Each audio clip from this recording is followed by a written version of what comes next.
Hello, എല്ലാവർക്കും നമസ്കാരം. ഇന്ന് ഉണ്ടാക്കാൻ പോകുന്നത് വളരെ ഈസി ആയിട്ട് ഉണ്ടാക്കാൻ പറ്റുന്ന കൂണ് കറിയാണ്. ഇത് ഇഷ്ടപ്പെട്ടാൽ എല്ലാവരും ലൈക്ക് ചെയ്യാനും സബ്സ്ക്രൈബ് ചെയ്യാനും മറക്കരുത്. ചോറിനും ചപ്പാത്തിക്കും ഒപ്പം കഴിക്കാൻ വളരെ ടേസ്റ്റി ആയിട്ടുള്ളൊരു വിഭവമാണിത്.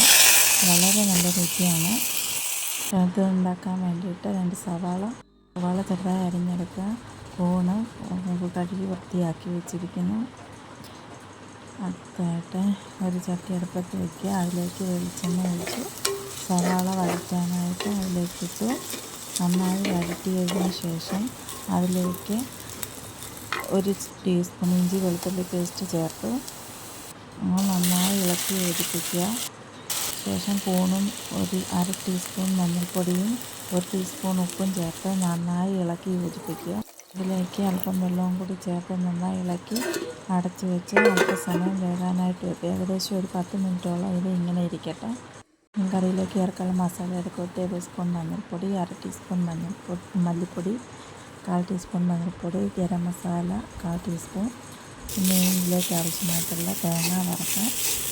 നന്നായി തേങ്ങ മൂത്ത ശേഷം അതിലേക്ക് മസാലക്കൂട്ടെല്ലാം കൂടി ഇട്ട് ഇളക്കി നന്നായി യോജിപ്പിച്ചെടുക്കുക. ഇതിൻ്റെ പച്ചമണം ഒന്ന് മാറുന്നത് വരെ ഇളക്കി കൊടുക്കാം. അതിനുശേഷം ഇത് അരച്ചെടുത്ത് ഈ അരപ്പ് നമുക്ക് കറിയിലേക്ക് ചേർക്കാം.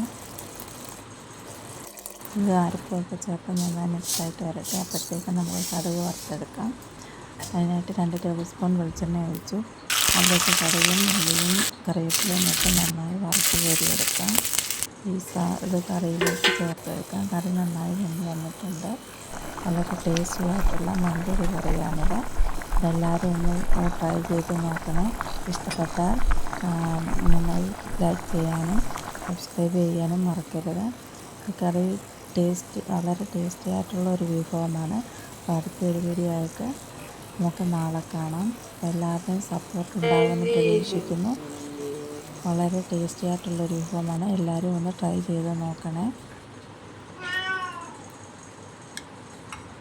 ഇഷ്ടപ്പെട്ടാൽ